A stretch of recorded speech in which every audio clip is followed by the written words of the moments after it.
এই যারা বলেন দোয়া কবুল হয় না, দেখেন নিজেদের সাথে মিলে কিনা।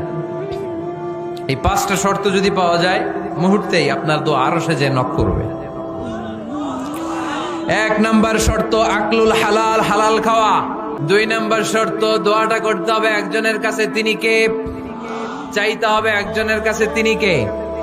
3 নাম্বার ইয়াকিন থাকতে হবে যে আমার দোয়াটা কবুল হচ্ছে।